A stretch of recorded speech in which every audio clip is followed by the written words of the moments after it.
أعوذ بالله من الشيطان الرجيم.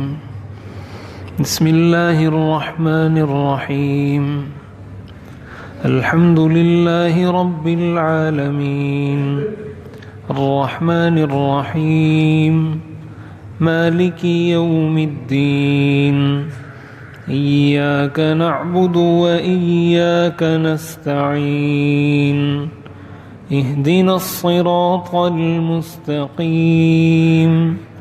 صراط الذين أنعمت عليهم غير المغضوب عليهم ولا الضالين.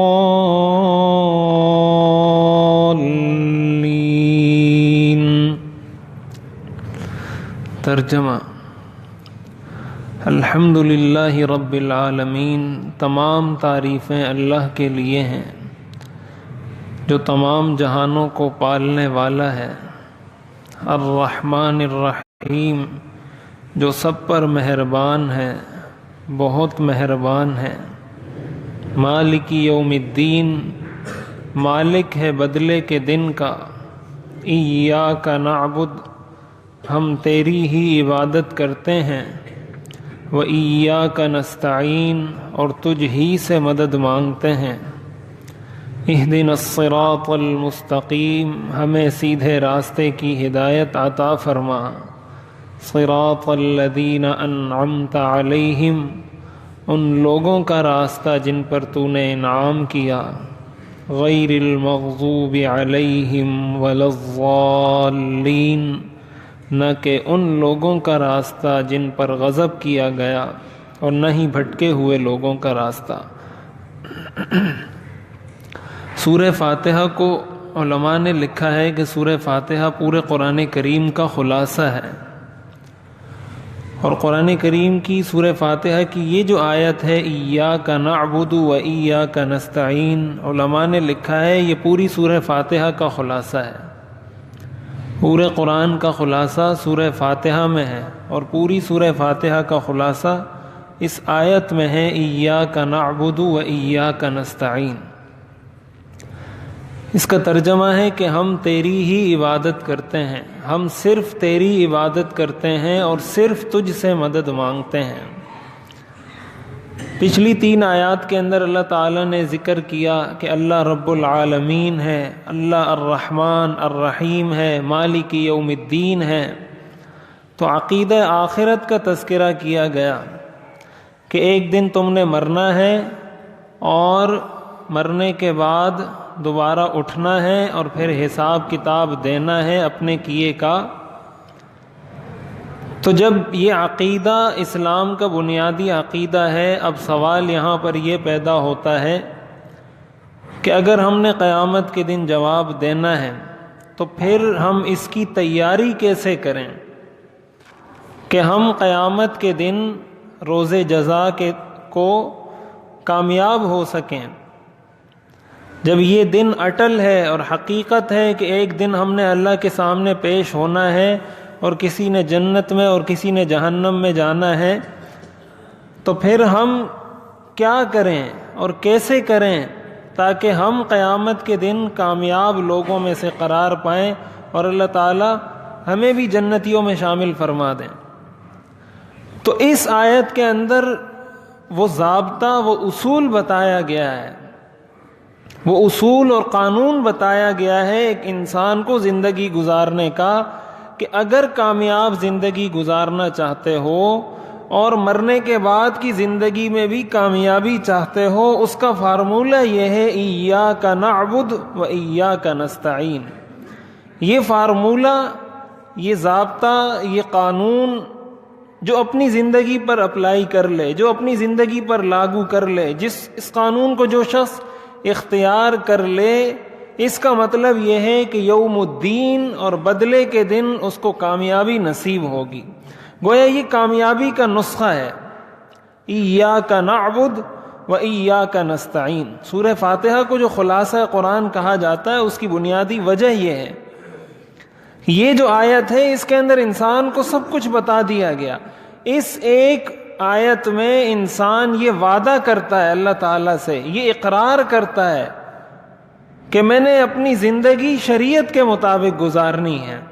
گویا اس کے اندر اس کی زندگی کا ہر حصہ آ گیا. جب ہم عبادت کی بات کرتے ہیں نا، تو ایک بات تو اس آیت کے بارے میں یہ سمجھنی چاہیے کہ دو جملے ہوتے ہیں. ایک جملہ یہ ہے کہ کوئی کہے کہ ہم تیری عبادت کرتے ہیں، اور ایک جملہ ہے کہ ہم صرف تیری عبادت کرتے ہیں. ان دونوں میں فرق ہے، ان دونوں کے مفہوم میں فرق ہے.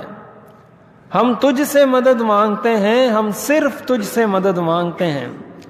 تو عربی میں اگر ہم یوں کہنا چاہیں کہ ہم تیری عبادت کرتے ہیں تو اس کے لیے ایاک نعبد نہیں کہتے عربی میں، اس کے لیے عربی میں کہتے ہیں نعبدک، ہم تیری عبادت کرتے ہیں. یہاں پر جو لفظ، جملے کی جو بناوٹ اور ساخت استعمال کی گئی ہے وہ یہ کہ اس کے اندر یہ مفہوم پایا جاتا ہے کہ ہم صرف تیری عبادت کرتے ہیں. ایاک نعبد، ہم صرف تیری عبادت کرتے ہیں. وایاک نستعین، اور صرف تجھ سے مدد مانگتے ہیں. گویا اس کے اندر ایک انسان پہلا اقرار تو یہ کرتا ہے کہ ہم نے عبادت صرف اور صرف کس کی کرنی ہے؟ اللہ کی کرنی ہے. ہر نمازی، ہر مسلمان جب بھی سورہ فاتحہ پڑھتا ہے وہ یہ اقرار کرتا ہے ایاک نعبد، یا اللہ ہم صرف تیری عبادت کرتے ہیں. اب جب عبادت کی بات آتی ہے تو ہمارے ذہن میں عبادت کا تصور کیا ہے؟ نماز ہے. نماز بھی عبادت ہے اور عبادت میں افضل ترین عبادت ہے. لیکن عبادت کے مفہوم کے اندر انسان کی زندگی کا ہر عمل آتا ہے. عبادت کا مطلب ہوتا ہے غلامی. ایاک نعبد کا مطلب ہے یا اللہ ہم تیرے غلام ہیں. اس لیے کہ یہ بات تو اللہ نے پہلے ہی بتا دی کہ مالک میں ہوں. جب اللہ مالک ہے دنیا کا بھی آخرت کا بھی، تو ہم سب اللہ کے مملوک ہوئے. لوگ کہتے ہیں نا یہ اس کی مملوکہ زمین ہے. مملوکہ کا مطلب یہ اس کی ملک ہے. ہم سب اللہ کی ملک ہیں. اللہ ہمارا مالک ہے. ہماری یہ جان بھی اپنی نہیں ہے، ہماری یہ آنکھ بھی اپنی نہیں ہے، ہمارے یہ ہاتھ بھی اپنے نہیں ہیں، ہمارا یہ جسم، ہمارا ایک بال، یہ بھی ہمارا اپنا نہیں ہے. خودکشی جو حرام ہے اس کی بنیادی وجہ یہ ہے کہ خودکشی انسان کیوں کر سکتا ہے؟ خودکشی کا مطلب وہ اپنی جان، اپنے آپ کو قتل کر رہا ہے. تو یہ جان تو اس کی ہے نہیں، یہ تو اللہ کی ہے. اس کو یہ اختیار دیا کس نے ہے کہ اللہ کی پیدا کی ہوئی ایک مخلوق کو وہ قتل کرے؟ تو اللہ تعالی مالک ہے اور ہم سب اللہ کی ملک ہیں، ہم اللہ کی مملوک ہیں. جب ہم اللہ کی ملکیت میں ہیں تو ایک مملوک، ایک غلام کو بس یہی ججتا ہے کہ وہ اپنے مالک کی تابعداری کرے. اور پھر مالک جب مالک حقیقی ہو، جب اللہ کی ذات ہو، تو انسان کسی اور کی غلامی اختیار نہیں کر سکتا. تو ایک مسلمان کے لیے سب سے پہلا اصول زندگی کا کہ عبادت اللہ کی کرنی ہے. اور عبادت کے مفہوم کو ہم سمجھیں کہ عبادت کا مفہوم ہے غلامی. غلامی کا مطلب یہ ہے زندگی کے ہر کام میں اللہ تعالیٰ کے احکام کو دیکھ کر اور اس کے مطابق عمل کرنا. یہ مطلب ہے ایاک نعبد. ہم جب نماز میں کھڑے ہو کر کہتے ہیں نا ایاک نعبد، تو ہم یہ اقرار کر رہے ہوتے ہیں. اور جب انسان اللہ کی عبادت کرنے لگ جاتا ہے، انسان جب اللہ سے ڈرنے لگ جاتا ہے، جب اس کے دل میں خوف خدا بیٹھ جاتا ہے، تو پھر اس کو کسی اور کی عبادت کی ضرورت نہیں ہوتی. وہ ایک سجدہ جسے تو گراں سمجھتا ہے، ہزار سجدوں سے دیتا ہے آدمی کو نجات. جو ایک سجدہ نہیں کرتا نا، شیطان نے ایک سجدہ نہیں کیا تھا، ایک سجدہ شیطان نے نہیں کیا تھا، ہمیشہ ہمیشہ کے لیے راندہ درگاہ اور مردود قرار پایا. یہ ایک سجدہ انسان کو مشکل لگتا ہے، لیکن جب انسان اللہ کے سامنے سر کو جھکا دیتا ہے، سر تسلیم خم کر دیتا ہے شریعت کے حکم کے سامنے کہ میں نے شریعت پر عمل کرنا ہے، تو دنیا کی بہت ساری مشکلات، پریشانیاں، ٹینشنز یہ خود ختم ہو جاتی ہیں۔ جب انسان اللہ کو چھوڑتا ہے تو اس وقت اس پر مشکلات، مصائب، پریشانیاں پھر آتی ہیں، اور پھر انسان بسا اوقات تو اللہ تعالیٰ کسی کو توفیق دے دیں تو وہ پلٹ جاتا ہے، رجوع کر لیتا ہے، واپس آ جاتا ہے، لیکن کبھی کبھی ایسا بھی ہوتا ہے ان گناہوں کی وجہ سے کہ انسان کو توبہ کی توفیق بھی نہیں ہوتی پھر۔ اور اسی کے ساتھ ساتھ جب ہم نے یہ کہا کہ یا اللہ ہم تیری ہی عبادت کرتے ہیں، قرآن کریم کے اندر آتا ہے افرأیت من اتخذ الہہ ہواہ۔ زمین کے اندر بہت سارے معبود ہیں۔ ایک تو وہ معبود ہے نا جس کی لوگ عبادت کرتے ہیں کسی بت کی شکل میں، کوئی مورتی ہے، کوئی بت ہے، کوئی صنم ہے، اس کے سامنے جا کے کوئی سجدہ کرتا ہے، کوئی مانگتا ہے، کسی قبر کے سامنے سجدہ کرتا ہے۔ ایک تو یہ قسم ہے۔ اسی کے ساتھ ساتھ قرآن کریم نے انسان کی خواہشات کو معبود سے تعبیر کیا ہے۔ افرأیت من اتخذ الہہ ہواہ، کیا تم نے دیکھا اس شخص کو جس نے اپنی خواہشات کو اپنا معبود بنا لیا؟ یعنی قرآن کریم نے یہ بتلایا کہ جو شخص اللہ کی عبادت نہیں کرتا، اس کے بعد وہ جس کی بھی عبادت کرے وہ در حقیقت اپنے نفس کی عبادت کر رہا ہے، وہ در حقیقت اپنے خواہشات کی عبادت کر رہا ہے۔ لیبل، عنوان، ٹائٹل کچھ بھی اس کو دے دیں، کچھ بھی دے دیں اس کو لیبل، لیکن جب ایک انسان اللہ کی عبادت نہیں کرتا تو وہ در حقیقت قرآن یہ کہتا ہے اتخذ الہہ ہوا، کہ اس نے اپنا الہ اپنی خواہشات کو بنایا ہے۔ تو اس کا نتیجہ کیا ہوتا ہے؟ وَأَضَلَّهُ اللَّهُ عَلَى عِلْمٍ وَخَتَمَ عَلَى قَلْبِهِ وَسَمْعِهِ وَجَعَلَ عَلَى بَصَرِهِ غِشَاوَةً، کہ پھر اس کے کانوں پر، اس کے دل پر، اس کی آنکھوں پر مہر لگ جاتی ہے۔ تو عبادت جب ہم اللہ کی کرتے ہیں، اس کا مطلب جب یہ ہوا کہ ہم نے شریعت پر عمل کرنا ہے، تو ہماری زندگی کے اندر بہت ساری چیزیں ایسی آتی ہیں جہاں پر ٹکراؤ آ رہا ہوتا ہے۔ ٹکراؤ کس چیز کا آ رہا ہوتا ہے؟ کبھی نفس کا شریعت کے حکم کے ساتھ ٹکراؤ آ رہا ہوتا ہے۔ جی چاہتا ہے فجر کی نماز کے لیے نہیں اٹھو، کون سردی میں وضو کرے گا، کون جائے گا مسجد میں، نہیں جاؤ۔ ایک طرف یہ خواہش ہے، ایک طرف اللہ کا حکم ہے۔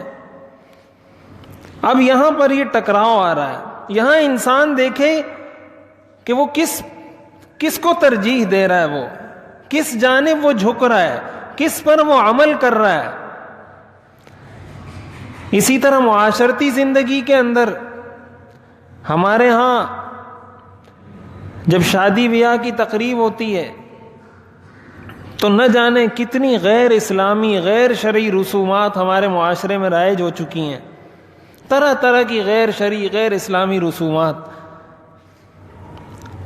اب اس موقع پر ہم شریعت کو چھوڑ دیتے ہیں۔ کیوں؟ اپنے خاندان کے ڈر سے، اپنے معاشرے کے ڈر سے کہ لوگ کیا کہیں گے، ہمارے خاندان والے کیا کہیں گے، میرا بھائی کیا کہے گا۔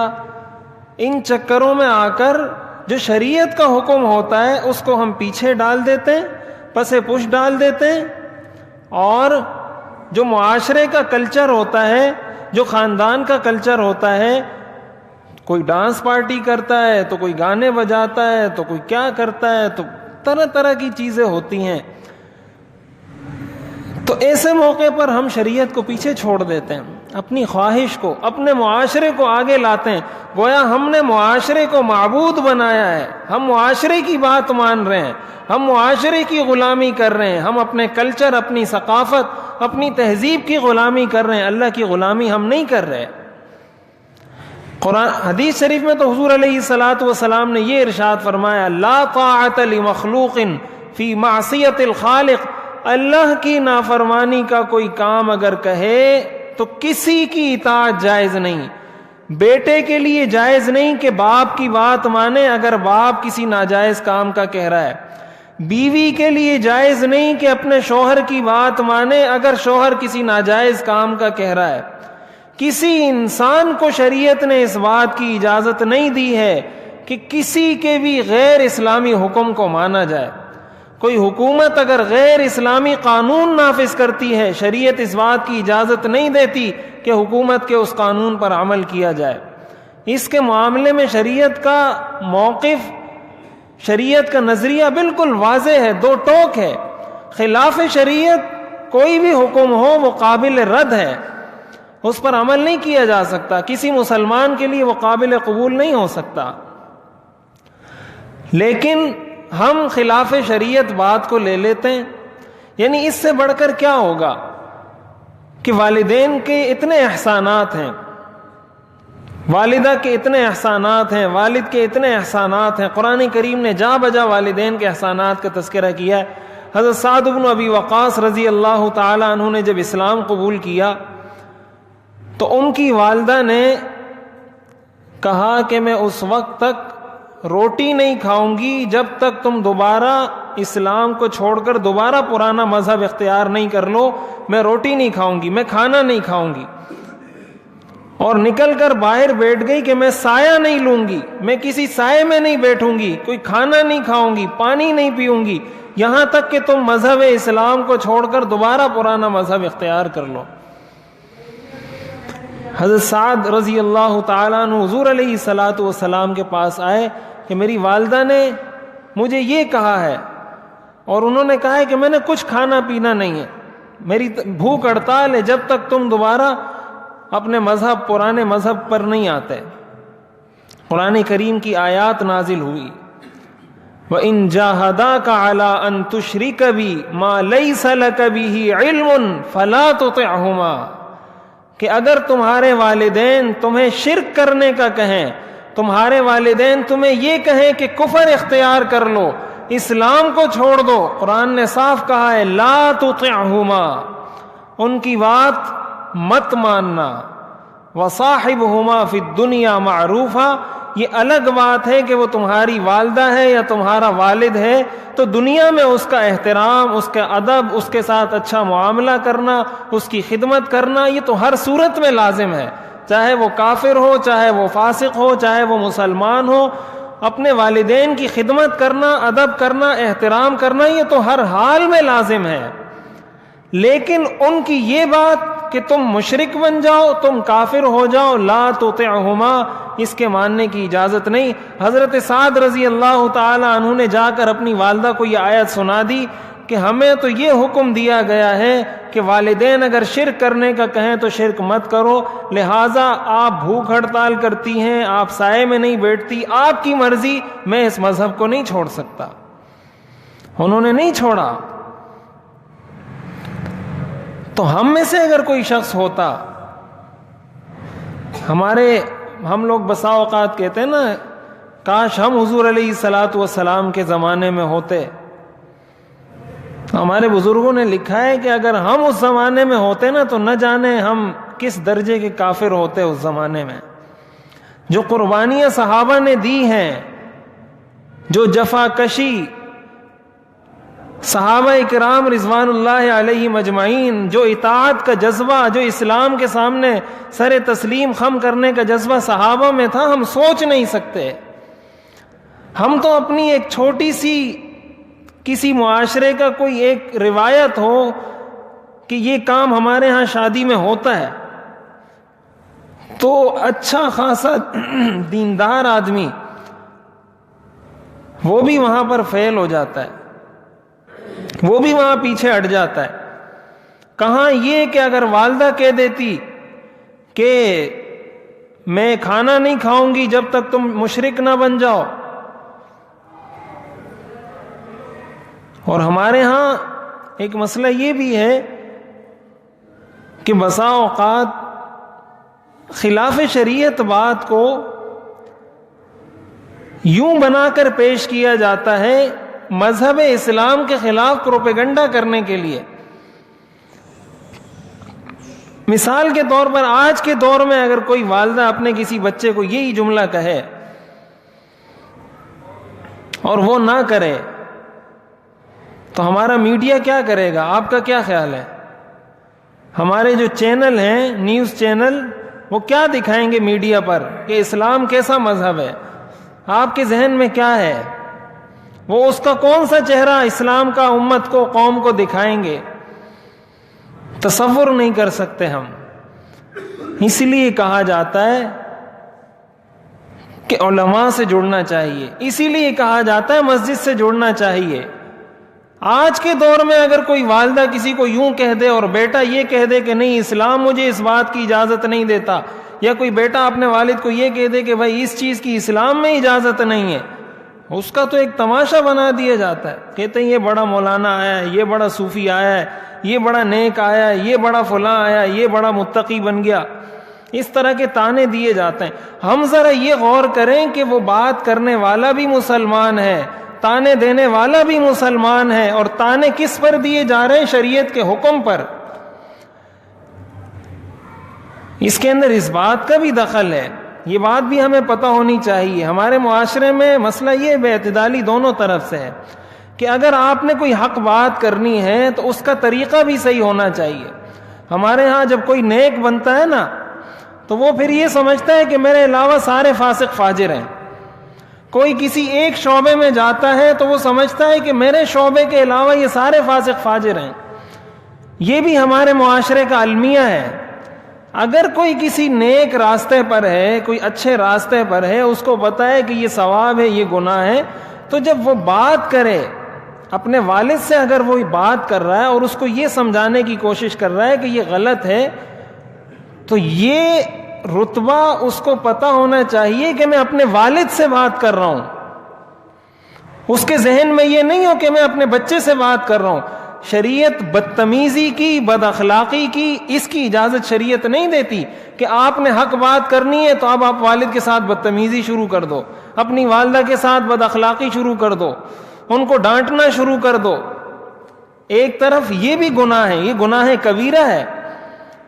دوسری طرف گناہ کے معاملے میں ان کی بات ماننا یہ بھی گناہ کبیرہ ہے. شریعت بیچ کا راستہ بتاتی، نرمی کے ساتھ، طریقے کے ساتھ، اعتدال کے ساتھ، ناصحانہ خیرخواہانہ انداز میں بات رکھی جائے تو اس کا اثر بھی ہوتا ہے.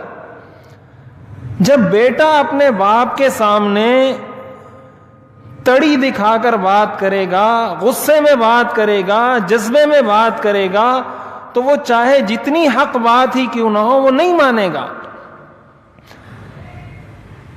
قرآن کریم کے اندر آتا ہے حضرت موسیٰ علیہ السلام اور حضرت ہارون علیہ السلام کو جب کہا گیا کہ فرعون کے پاس جاؤ. یہ بات میں اس لیے کر رہا ہوں کہ ہمارے ہاں ہمارے اساتذہ کہتے ہیں کہ ہمارے ہاں بہت سارے مسائل نا ہمارے نیک لوگوں کی وجہ سے بھی ہیں. بہت سارے مسائل نیک لوگوں نے کھڑے کیے ہیں ہمارے معاشرے میں. وجہ کیا ہے؟ وجہ یہ کہ دین کا پورا علم تو ہے نہیں، کچھ چیزوں کا پتہ چل گیا. اب اس کا پتہ نہیں، ایک ہوتا ہے نا کہ آپ کے پاس کوئی چیز ہے، اب آپ نے اس کو آگے ڈیلیور کس طرح کرنا ہے، آگے اس کو پیش کس طریقے سے کرنا ہے. بھائی ایک ہی گوشت ہے، اس گوشت کو آپ لوہے کے برتن میں پیک کر کے بیچیں، اس گوشت کو آپ پلاسٹک کے برتن میں پیک کر کے بیچیں، اس گوشت کو آپ کسی اور چیز میں پیکنگ آپ مختلف کر دیں، ایک کو آپ شیشے میں رکھ دیں، ایک کو آپ زمین پر رکھ دیں، ایک کو آپ الماری کے اوپر رکھ دیں، اس کے اندر جو مواد ہے، جو مٹیریل ہے، وہ تو ایک ہی ہے، لیکن اس پیشکش سے کتنا فرق پڑتا ہے، کتنا زمین آسمان کا فرق پڑتا ہے. یہ جو 5 اسٹار ہوٹل ہیں، یہاں جو کھانے بنتے ہیں، یہ کوئی من و سلوہ ہے، کوئی آسمان سے نازل ہوتا ہے؟ یہی سبزیاں اور یہی گوشت ہے کہ یہاں چائے کا کپ 20 روپے کا ہے تو وہاں چائے کا کپ 500 روپے کا ہے. تو وہ 500 روپے آپ سے کس چیز کے لیتے ہیں؟ وہ اسی پیشکش کے لیتے ہیں کہ وہ کس طریقے سے آپ کو پیش کر رہے ہیں. تو شریعت کی بات کو پیش کرنے کا انداز بھی اسلامی ہونا چاہیے. حضرت موسیٰ اور حضرت ہارون علیہ السلام کو قرآن کریم میں کہا گیا فَقُولَا لَهُ قَوْلًا لَيِّنًا فرعون وہ شخص تھا جس نے یہ دعویٰ کیا تھا انا ربکم الاعلی. فرعون نے یہ دعویٰ کیا تھا. ہم جب سجدے میں سر رکھتے ہیں تو ہم کہتے ہیں سبحان ربی الاعلی. فرعون نے کہا تھا انا ربکم الاعلی کہ میں تمہارا سب سے بڑا رب ہوں. یہ اس کا دعویٰ تھا. اتنا بڑا وہ سرکش تھا, اتنا بڑا وہ اللہ کا نافرمان تھا. ہمارے والدین اتنے زیادہ نافرمان تو نہیں ہوں گے, ہمارے ماں باپ, ہمارے رشتہ دار, ہمارا چچا بھتیجا اتنے نافرمان تو نہیں ہوں گے جتنا فرعون تھا. قرآن کا انداز دیکھیے. حضرت موسیٰ اور حضرت ہارون علیہ السلام کو کہا گیا فَقُولَا لَهُ قَوْلًا لَيِّنًا کہ جا کر فرعون سے نرم انداز میں بات کرنا.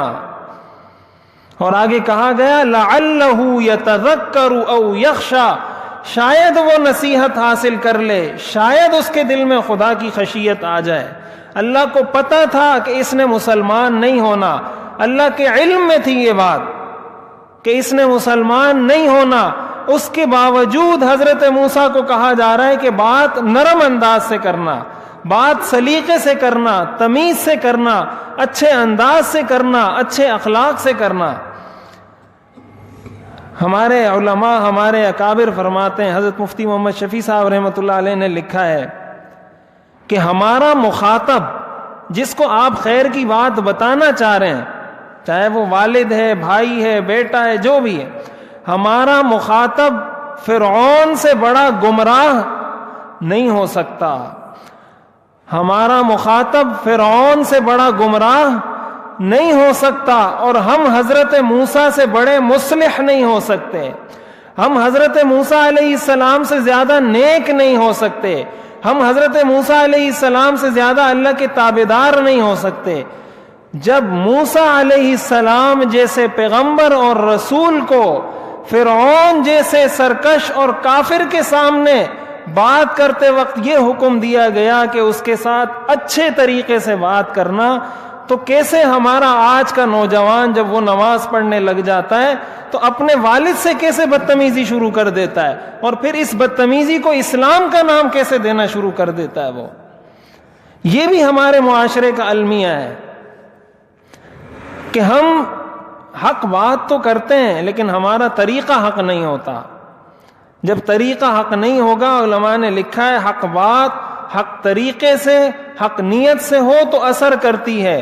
اگر طریقہ حق نہ ہو تب بھی اثر نہیں ہوگا, نیت حق نہ ہو تب بھی اثر نہیں ہوگا, بات حق نہ ہو تب بھی اثر نہیں ہوگا.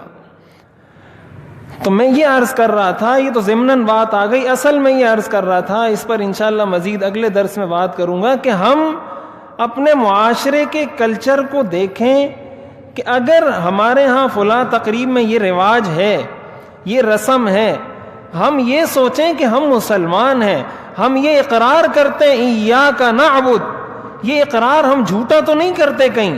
اگر یہ اقرار سچا ہے ایاک نعبد, تو پھر ہم یہ دیکھیں کہ ہم تو ہر نماز میں یہ کہتے ہیں اور یہاں پر یہ بات ایاک نعبد سے متصادم ہے. تو جو چیز ایاک نعبد سے متصادم ہو اس کو چھوڑ دیں اور ایاک نعبد کو اختیار کر لیں.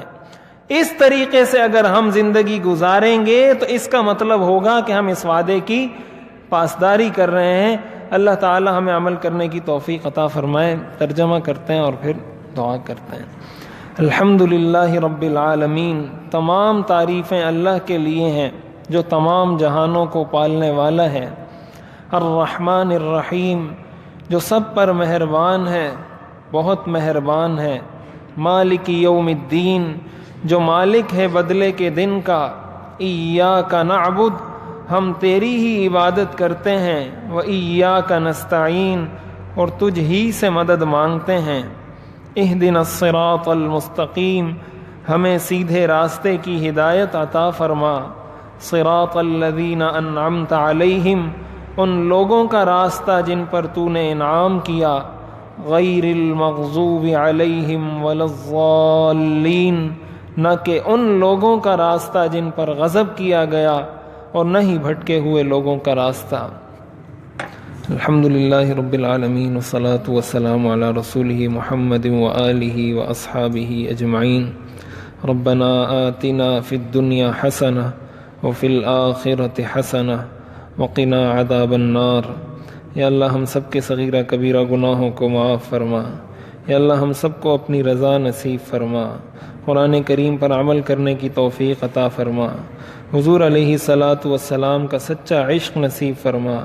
حضور علیہ الصلاۃ والسلام کی سنتوں پر عمل کرنے کی توفیق عطا فرما۔ یا اللہ ہمیں ہر قسم کی خیر نصیب فرما، ہر قسم کے شر، برائی، تکلیف سے اللہ ہماری حفاظت فرما۔ یا اللہ ہماری دعاؤں کو محض اپنے فضل و کرم سے قبول فرما۔ وصلی اللہ تعالی علی خیر خلقہ محمد وآلہ واصحابہ اجمعین، آمین برحمتک یا ارحم الراحمین۔